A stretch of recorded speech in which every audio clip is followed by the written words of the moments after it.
Hello and welcome back to yet another video on the Alejandro Hernandez podcast. And today I'm going to be talking about the biggest winners and losers of free agency. And I'm going to list three teams that I believe are winners and three teams that I believe are losers. And the trend you guys are going to notice with the winners of free agency, in my opinion, is that they're all teams with quarterbacks on rookie contracts. And the thing about quarterbacks and rookie contracts is what the GM can do is just load up a ton of talent surrounding the quarterback. They have tons of money to spend since they don't have to pay their quarterback a lucrative contract between 45 to $60 million a year. They had them on a rookie deal, which means they're cheap contracts for their starting quarterbacks who are talented, and with the right pieces around them, those teams can make a run in the playoffs and attempt to go to the Super Bowl the way the Bengals did with Joe Burrow on his rookie contract, Mahomes with the Chiefs initially when they reached the Super Bowl in 2019. If the GMs want to go all in, now is the time to do it since they don't have to pay their quarterbacks a ton of money. They can spend the money elsewhere around the roster and build up an elite roster to support the quarterback. And that is what the Denver Broncos did in this free agency. They went out and spent money on the defensive side of the ball and some on the offensive side of the ball to support Bo Nix, who was drafted in last year's draft. And they added Dre Greenlaw on a 3-year, $35 million contract. He was an excellent piece, a significant piece on that 49ers defense. It fills a position of need for them at the linebacker position, and hopefully he will come back in 2025 healthy after he suffered that Achilles injury in the Super Bowl 2 years ago. He should be back fully healthy now and produce for Denver. And when he's on the field, he's one of the top linebackers at his position, no doubt. They also added Talanoa Hufanga on a 3-year, $45 million contract. Once again, he suffered a significant injury in 2023, a torn ACL. However, he was a former All-Pro. He was one of the best among his position when on the field. And luckily for the Broncos, they brought in these two players who will be on the field for them in 2025. Hopefully they will stay healthy. And they're adding a ton of firepower to a defense who was already elite in 2024. They were one of the top defenses last year. They had Defensive Player of the Year, Patrick Surtain. Now they're adding to the secondary and the linebacking core with Greenlaw and Hufanga. And on top of that, they brought in Evan Ingram, a tight end, a former Jacksonville Jaguar, who was second in receptions behind Travis Kelce among tight ends in the past 2 to 3 years. He's one of the best safety blankets in the NFL. He's a former New York Giant, and he's going to be a great piece for Bo Nix, a security blanket underneath. Fills a massive position of need for the Broncos. A lot of mock drafts had the Broncos going tight end in the first round. However, now that's not a position of need for them since they brought in Ingram on a 2-year, $23 million contract. It's a fair contract for a guy, a proven veteran in this league. He's going to be a great weapon for Bo Nix in the red zone and to move the sticks. And I believe that Sean Payton has been great with tight ends in the past. He had Jimmy Graham, Jared Cook. He had a ton of pieces in New Orleans. He had tight ends in New Orleans. Taysom Hill, for example. A ton of tight ends that Sean Payton was able to scheme around, get them targets, and Evan Ingram's now another weapon for Sean Payton to scheme around for Bo Nix. And he adds another threat to that offense who only had pretty much Courtland Sutton last year, and now they have more talent on that side of the ball for Bo Nix to throw to. And now that leaves no doubt that the Broncos will be going wide receiver in the first round of the draft, whether that's Luther Burden, Matthew Golden, or Emeka Ibuka. They have a ton of options now in the first round now that they don't have to address tight end in the draft since they addressed it in free agency. On top of that, the Broncos also retained a key free agent, DJ Jones, an interior defensive lineman, on a 3-year, $39 million contract. That would have been a huge hole that they would have needed to address had they not brought him back, since they have All-Pro, I believe he was All-Pro, either a Pro Bowler or All-Pro, Zach Allen. Now they also have DJ Jones under contract, so now their interior D-line is intact. Their edge rush with Nick Benito, who had a breakout season last year, he's there. They bring in Greenlaw, they bring in Hufanga. That Denver defense is going to be a force to be reckoned with. And they're going to need a great defense now with Geno Smith coming to the Raiders, obviously Justin Herbert with LA, and Patrick Mahomes in Kansas City. Denver's defense obviously stands out as the best defense now in their division. And I believe that their GM spent their money very wisely and filled positions of need and with great talented players. And now Denver, who already made the playoffs last year, got significantly better this offseason and is going to look to surround Bo Nix with even more talent in the draft. So overall, Denver Broncos easily one of the winners of free agency of this year. Now moving on to the second team that I believe was a winner of this free agency, and it is the Minnesota Vikings, who spent the most money out of any team in free agency. And just because you spent the most money in free agency doesn't mean that you won free agency. For example, the Patriots, who spent a ton of money, are not going to be on my list although they spent a ton of money, it doesn't mean that the money that they spent it wisely or they spent it effectively. I believe the Vikings spent it very well, and they made great decisions on deciding which players to walk, which players to retain, and which players to sign. Obviously, their biggest decision was what they were going to do with Sam Darnold, whether they were going to extend him, franchise tag him, or let him walk. They chose to let him walk, which now opens up the door for J.J. McCarthy, their first-round pick of last year, to step in and become the starter in 2025, in which he was originally supposed to start in 2024. However, he suffered that torn meniscus in preseason, opening up the door for Sam Darnold. However, now it's his team once again. He's on a rookie contract, and him being on that rookie contract now gives the Vikings GM the leeway to spend a ton of money, which is what he did. And I love the players that he brought in. He brought in former Washington Commanders defensive tackle Jonathan Allen on a 3-year, $60 million contract. I believe $20 million per year is great value given the quality of player that Allen is. He's one of the best interior linemen in the NFL. Fills a massive position of need for the Vikings. And on top of that, they brought in Javon Hargrave, former San Francisco 49er, on a 2-year, $30 million contract. So instantly, right off the bat, they fill in their biggest weakness, which was the interior D-line. They have Jonathan Greenard, who had a breakout season on the edge. They have former first-round pick in 2024 and Dallas Turner on the other edge. So now they have their two edges. They have Andrew Van Ginkel as a rotational pass rusher, and now they have two interior linemen and Jonathan Allen and Javon Hargrave. So their defensive line is now complete, given them the money that they just spent in free agency. On top of that, another big weakness that they needed to fill was their interior offensive line, who got destroyed by the Rams in the wild card, and obviously the Lions destroyed them as well in Week 18, simply by just blitzing them. They blitzed the heck out of them. They got to Sam Darnold and completely just ruined whatever the Vikings had going on offense the entire season. It was exposed in the final 2 weeks of the season, and it exposed their biggest weakness, which was their interior offensive line. And I believe their offensive line started to fall apart back in one of the earlier weeks of the year when left tackle Christian Darrisaw, franchise left tackle Christian Darrisaw, went down with a torn ACL. That was a massive injury that completely put the Vikings offensive line in shambles. They will be getting him back in 2025, but they went out and also signed the top guard, the top available guard in free agency, Will Fries, to a massive 5-year, $88 million contract. And they also brought in his former teammate, Ryan Kelly, on a 2-year, $18 million contract. So the Vikings made moves on their interior offensive line and interior defensive line. And those two position groups need to be excellent if you want any chance of winning a ton of games, which is kind of the formula that the Philadelphia Eagles went out and planted out for the entire league. Get a dominant offensive line, get a dominant defensive line, and you will win Super Bowls and you will win games. And the Vikings went out and addressed those positions of need in free agency with the money that they now have, given they let Sam Darnold walk. On top of that, they brought back Byron Murphy, their top free agent, on a 3-year, $66 million contract. They needed to retain him. If they didn't, they would have had a massive hole in their secondary. They let go of Cameron Bynum. He went to the Colts, which they paid him $15 million a year. However, they retained Byron Murphy, which is huge for their secondary. On top of that, they brought in Isaiah Rodgers on a 2-year, $15 million contract, the former Eagles cornerback. So now they have help in their secondary. They're going to address safety in the draft. I'm assuming they will. And the Vikings secondary, probably one of their weakest points of the roster, but they retain Murphy, they bring in Rodgers. So definitely the GM addressed their secondary, their linebacking core, and their D-line is going to be dominant heading into 2025. And Brian Flores is obviously one of the best defensive coordinators in the game. He's going to have an even more talented defense heading into 2025, given now they have Jonathan Allen and they have Javon Hargrave. And they obviously brought back Byron Murphy. And they also chose to retain Aaron Jones, who had one of his better seasons. They brought him in on a 1-year kind of prove-it deal last year. He had a great year. They choose to retain him. So now their offense consists of J.J. McCarthy, a better, improved interior offensive line with Ryan Kelly and Will Fries. They retain Aaron Jones. They have, obviously, Justin Jefferson, Jordan Addison, and T.J. Hawkinson in the receiving game. So J.J. McCarthy has all the pieces in place to be successful in 2025. I believe the GM did an excellent job of improving the roster around J.J. McCarthy, and he obviously has one of the best offensive coaches in the game in Kevin O'Connell. The Vikings, who are coming off a 14-win season, got way better this offseason in free agency and will continue to improve their roster in the draft.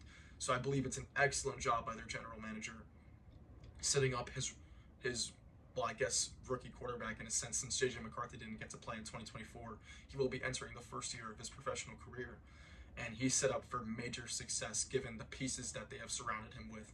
And the Vikings are definitely bound to make a run in the postseason next year, and hopefully not get bounced in the first round like they did this past year. But once again, an excellent job. The Vikings are one of the biggest winners of this 2025 free agency by far. Now moving on to my third and final winner of free agency, it's going to be the Chicago Bears, with Ryan Poles pulling off a masterclass in this free agency for the Chicago Bears. They made so many great moves on their interior offensive line and their defensive line. They went out and just said, we're going to build up these trenches and we're going to protect Caleb Williams, and that's also due in large part to Ben Johnson's arrival in Chicago.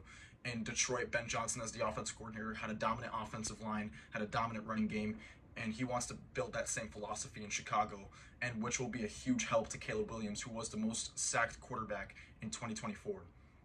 And the moves that they went out and made, they traded a fourth-round pick for former Chiefs guard Joe Thuney, one of the best guards in all of football. They only got him for a fourth-round pick, which I believe is a steal. He's entering the final year of his contract, which is why the Chiefs felt that it was okay to deal him away. But for Chicago, this is a great move, only giving up a fourth-round pick for one of the best guards in all of football. And Jonah Jackson, who used to play in Detroit before Ben Johnson, had tons of success with Ben Johnson in Detroit. He went to LA, and the Bears only gave up a sixth-round pick to get Jonah Jackson, who struggled to stay on the field last season. But in Ben Johnson's system, he was once again one of the best guards in all of football. So the Bears went out and brought in two great guards that will be a plug-and-play starters heading into 2025. And on top of that, to start off free agency, they went out and signed former Falcons center Drew Dahlman to a 3-year, $42 million contract. He was one of, if not the best center available in this free agent class, and they went ahead and just said, we are going to build this interior of the offensive line, not through the draft. Screw the draft. We're going to do it now in free agency, and that's what they went ahead and did. And on top of that, they let go of longtime veteran Keenan Allen. They let him walk, and they bring in Olamide Zaccheaus, the former Washington wide receiver who had a great season in Washington as a wide receiver 3. Jaden Daniels made tons of plays for Washington, big-time moments, like that game against Philadelphia. And I believe it was the second divisional matchup against Philadelphia. He made tons of insane plays. He had a touchdown catch in that game to break the game open and give Washington the lead. He was a great playmaker, and now that elevates Rome Odunze to a wide receiver 2 role. He was their first-round pick with the 9th overall pick, so now this gives Rome Odunze the opportunity to step up and live up to that first-round potential that they drafted him to be. They have DJ Moore, Rome Odunze, Cole Kmet, and now they have Olamide Zaccheaus as their wide receiver 3. So they went ahead and replaced Keenan Allen with him. They got younger at the position, and I believe all the signs lead to the Bears either drafting Ashton Jeanty or another great first-round talent at running back, whether it's Omarion Hampton, Ashton Jeanty. They're going to take a running back early in the draft, and that's the identity that Ben Johnson wants to build in Chicago. They want to build a dominant running game once again. They'll be extremely lucky if Ashton Jeanty falls into their lap at number 10 overall. However, if he doesn't, I believe Omarion Hampton is a great shout at number 10 overall for the Bears to select in the draft. And on top of them improving their interior offensive line to protect Caleb Williams and to establish a great running game, they went ahead and signed Dayo Adeyingbo, a 3-year, $48 million contract. He's a defensive end, former New Orleans Saint. He's going to fit Dennis Allen's system, who's now the defensive coordinator in Chicago. Dennis Allen's obviously familiar with this player. He played in the Saints under Dennis Allen as the defensive coordinator and as the head coach. It's a great move. It addresses their edge rush, and it gives them an edge opposite of Montez Sweat. And on top of that, they brought in Grady Jarrett on a 3-year, $43.5 million contract to just stifle in that interior defensive line. So the Bears, who already have a great secondary, they have a great linebacking core with Tremaine Edmonds, they have TJ Edwards, they have great linebackers, off-ball linebackers. Now they address their defensive line, which needed some help. They already have a great secondary with Jalen Johnson, Kevin Byard, Tyreek Stevenson. They have talent. They already had talent on defense. Now they bring in Dennis Allen as their defensive coordinator. They have Ben Johnson, obviously running the offense. All signs are pointing to a very, very bright future in 2025 for the Chicago Bears with Caleb Williams at the helm.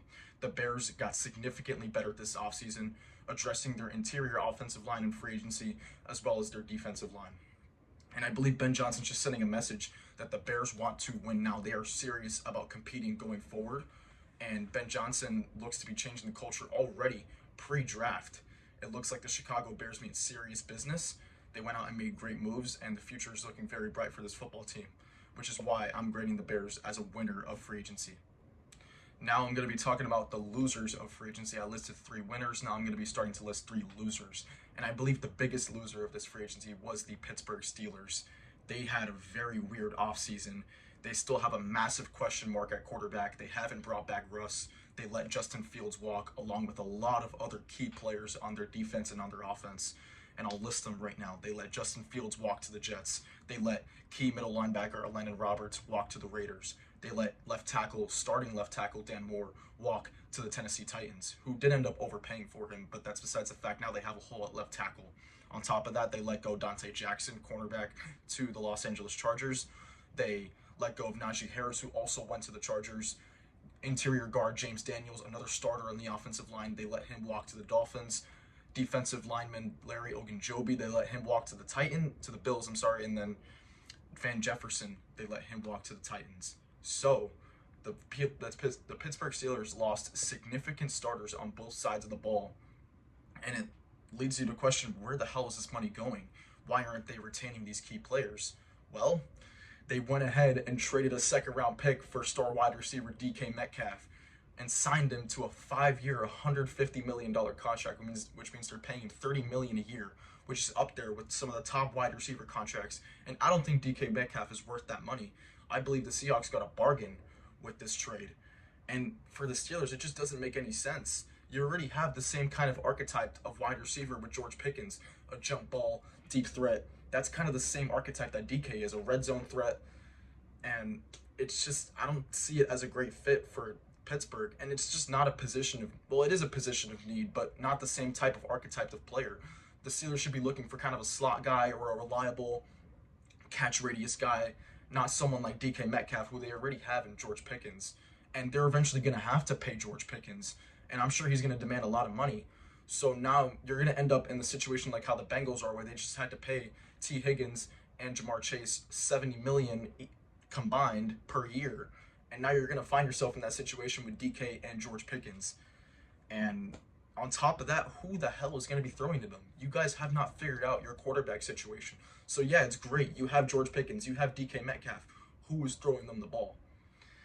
So just, they're in a very weird cap situation. They have TJ Watt under an insane contract. Now they have DK under an insane contract. Their offensive line is horrible. They were already bad, and now they've just lost 2 key starters, probably their best starters, in James Daniels and Dan Moore. So now they have huge gaping holes in their offensive line.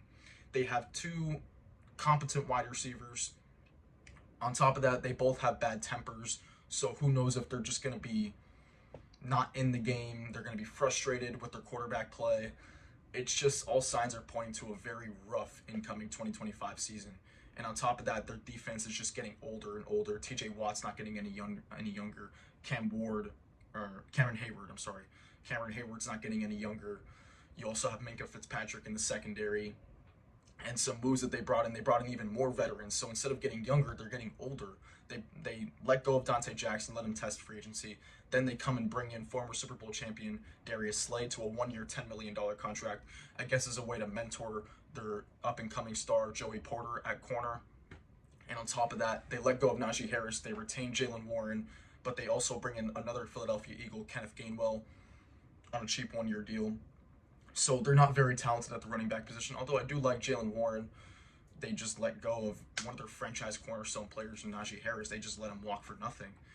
And on top of that, they brought in middle linebacker Malik Harrison, I guess, as sort of a replacement for Landon Roberts, former Baltimore Raven.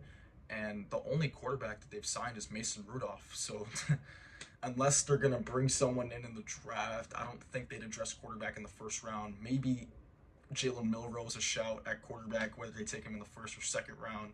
It would be a reach. It's just, I don't see what the plan is for Pittsburgh in terms of like what they want to do going forward. They have a hole at quarterback, a hole at offensive line. They're not going to have a good running game. They're not going to have good pass protection. Their defense is getting older. It's just the moves that they've made have made no sense. I believe DK Metcalf was just a waste of a move. Now you don't even have a 2nd-round pick this year. So you can't even get younger in the draft because you gave up your second round pick to bring in a wide receiver and then end up paying that wide receiver $30 million a year. It's just, it doesn't make any sense. They have massive holes at quarterback, offensive line, interior defensive line, and they have some weaknesses in the secondary. And I just don't see what direction they're heading in going forward. And it looks to be the beginning of the end for Mike Tomlin, the Mike Tomlin era in Pittsburgh. And that's why I have the Steelers as by far the biggest loser of this 2025 free agency. Now, for the second team that I have as a loser in free agency, it's going to be the Houston Texans, which is kind of comes as a surprise because I've been listing so many winners in free agency with teams that have quarterbacks on rookie contracts. Here you have the Texans with C.J. Stroud, who had a stellar rookie season, had people I think are underrating the season he had last year. Yeah, it was statistically a down season for C.J. Stroud. He was mainly without Stephon Diggs, and towards the end of the year, he also missed out on Nico Collins earlier in the year, then missed out on Tank Dell later in the year. So it was just a revolving door in his receiver room. And on top of that, he had one of the most atrocious offensive lines to deal with on top of that. So the Texans, I believe, are just failing C.J. Stroud, and they have done it yet again in this offseason. They end up trading away. So, mind you, their biggest need is their offensive line, yet they go ahead and trade away their best piece on the offensive line, which was Laremy Tunsil, former All-Pro, former Pro Bowl left tackle Laremy Tunsil. They trade him away to Washington. So, while the Commanders have a quarterback on a rookie contract, Jaden Daniels, an up-and-coming star, they make a move to protect him. The Texans are making a move to give away their protection of C.J. Stroud to Washington. I understand that Laremy Tunsil led the league in penalties, false starts, holding penalties. Those are frustrating, but for the most part, he kept CJ clean. That is his blindside protector. You don't go ahead and trade your blindside protector. And they got okay value. They didn't even get a first round pick. They got a second round pick. They had like some pick swap with fourth and fifth and sixth round picks. You're not going to find as good of a replacement as Laremy Tunsil in the draft. No matter who the hell you select, you're not going to find a bona fide top 5 left tackle in the NFL in the second round of the draft. So it's a very weird move by the Texans. I really don't understand it. He had some character issues in the locker room, which could explain why they chose to make this move. But at the end of the day, you do not trade away a top 5 left tackle in the NFL, especially when your biggest weakness is your offensive line. You just made your biggest weakness an even bigger weakness going forward. And to kind of recompensate for that move, they go ahead and bring in Laken Tomlinson on a 1-year, $4 million contract. He made the Pro Bowl back in 2021. He has just regressed since. He hasn't been that great of a player. He was one of the worst guards in terms of pass rush win rate. He was giving up a lot of pressures. He was giving up sacks in Seattle last year. So they go ahead and bring him in. They released another good offensive lineman, Shaq Mason. So they just continue to get worse at one of the most important positions, which is their offensive line. They're just not doing a good job in constructing their offensive line. The general manager is failing his star quarterback in terms of protecting him. And they haven't effectively replaced Stephon Diggs. They traded a 6th round pick for Christian Kirk. That's not the caliber of replacement for Stephon Diggs. Tank Dell, we have no clue when he's returning. So really, right now, their receiving corps is Nico Collins and Christian Kirk and a bunch of role players. So CJ doesn't have weapons to throw to outside of Nico Collins. Yeah, they're paying Joe Mixon a lot of money. He had a great year. Now, what offensive line is going to be blocking for him? So the run game is going to regress with a poor offensive line. Nico Collins, Joe Mixon, those are really the only playmakers on this offense right now. So they don't have many playmakers. They don't have a good offensive line. What is left for C.J. Stroud? This was the window for Houston to go all in, spend all their money since they have C.J. on a rookie contract, yet the roster construction has just been so poor in Houston that the Texans' window is closed. Yes, they've made the divisional round the past 2 years. They've been outmatched in both divisional round matchups against the Ravens and the Chiefs. If they wanted any chance of competing against those top teams, I believe the top 4 teams in the AFC, the Chiefs, the Bills, the Ravens, top 3, top 3. If you want to throw in the Bengals, throw in the Bengals. But those are the top 3 teams. Once you enter that divisional round, you're going to be seeing those 3 teams, the Chiefs, the Bills, the Ravens, and you do not match up with them whatsoever. You're going to keep reaching that stagnant point of the divisional round. And that's pretty much the story of the Texans franchise. They have never reached an AFC championship in their entire franchise history since they opened in 2002. And it's because they just do not match up with the marquee teams in the AFC. They'll beat up on the bad teams, they'll beat up on their weak division, but once they reach that divisional round, that is their stuck point. And because their roster is so poorly constructed, it doesn't matter how talented CJ Stroud is. He's not going to be able to lift up the team, a poor team, over a Patrick Mahomes, a Josh Allen, a Lamar Jackson, because those three franchises, the Chiefs, the Bills, and the Ravens, have great coaches. DeMeco Ryans, he's a great defensive coach, but on the offensive side of the ball, that's where the Texans are going to struggle the most. They have a great defense. They just signed Derek Stingley to a $30 million contract, completely reset the cornerback market. They have Kamari Lassiter. They have Will Anderson. They have such talented players on the defensive side of the ball. That's not the issue here. The issue is the offensive side of the ball and protecting CJ Stroud, which they are failing at doing.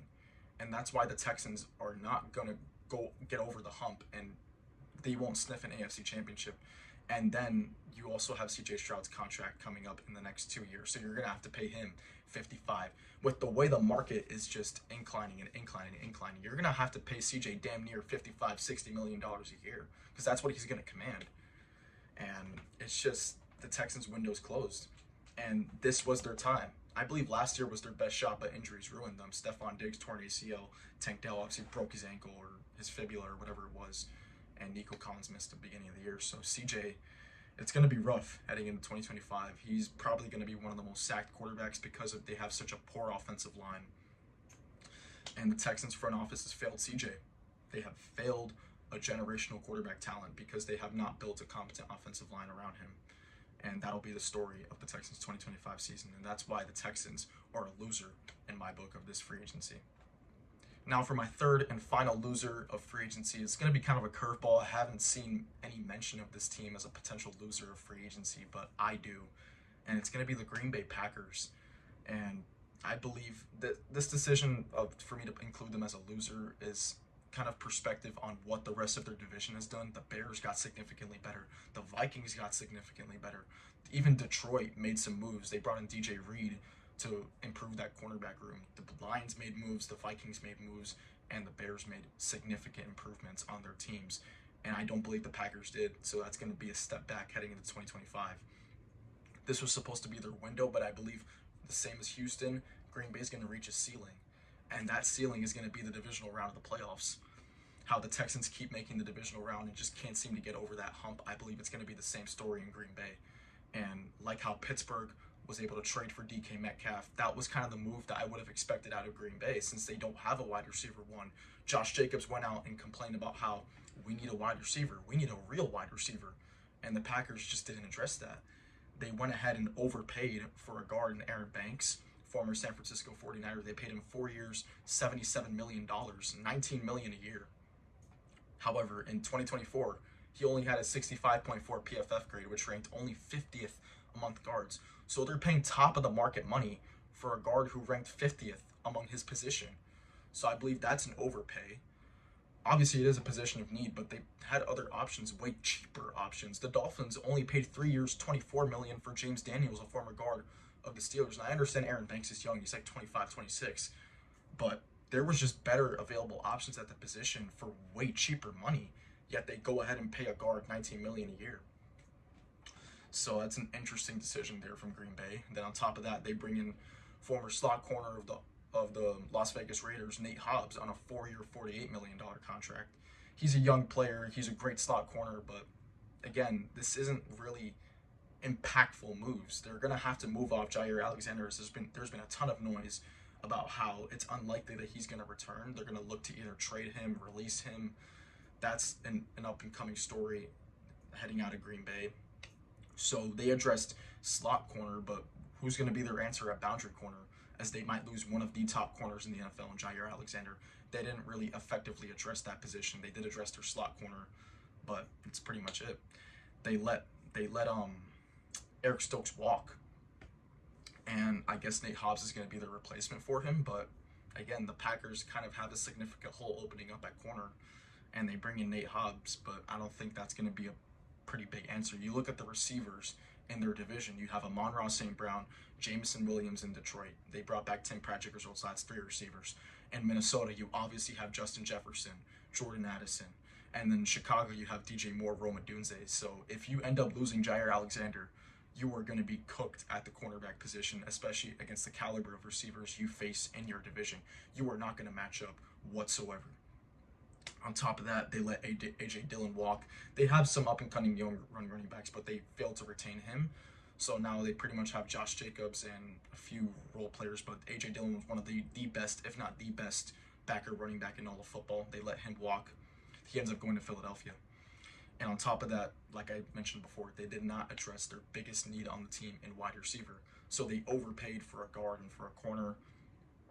I don't think they overpaid for Nate Hobbs. It's kind of average market value for a slot corner, $12 million a year. But they just didn't address, they didn't significantly improve the way their division did. DK Metcalf would have been a great option for Jordan Love. He likes his big body receivers, Christian Watson. However, Christian Watson just can't stay healthy. So Green Bay needs to look elsewhere at the wide receiver position since Christian Watson can't stay healthy. Jaden Reed cannot be your wide receiver one if you're serious about competing in the NFC. That just cannot be your wide receiver one scenario. Romeo Doubs suffered concussions in 2024.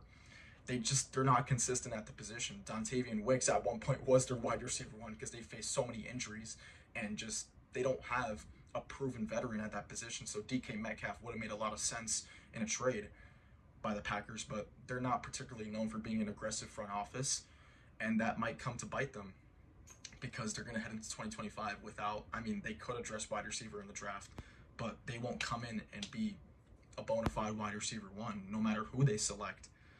So that's why I believe the Packers are a loser of this free agency because they didn't get significantly better. They watched their division get significantly better. I had two teams in their division in my winners. I had the Vikings and the Bears as winners of free agency. The Packers just didn't get that much better. And Jordan Love, that window is closed on them contending for a Super Bowl or contending even to make a conference championship. They crashed out of the wild card round this past year, and I think that's their ceiling since they don't have over-the-top talent on the offensive side of the ball, and they might potentially lose Jair Alexander. So it's just overall trending downwards for Green Bay. I understand they have a young roster. They're going to continue to get better, but I see a ceiling in Green Bay, and it's not very high, which is why I have them as a loser of free agency. And that is going to be it for this video. For my free agent winners, I had, as a quick summary, I had the Broncos, the Bears, and the Minnesota Vikings, with all of those teams having quarterbacks on rookie contracts, spending a ton of money in free agency, improving their roster. And for losers, I kind of had aging rosters, teams giving out bad contracts, teams not really going all in when they should go all in. So that was kind of the theme around my winners and losers. That was my philosophy in deciding who was a winner and who was a loser. And I believe the winners are going to be trending up in 2025. The losers are going to be regressing heading into 2025. And that is it for this video, and I'll see you guys next time when I'll release my mock draft, and that will be coming very soon. But until then, I'll see you guys next time.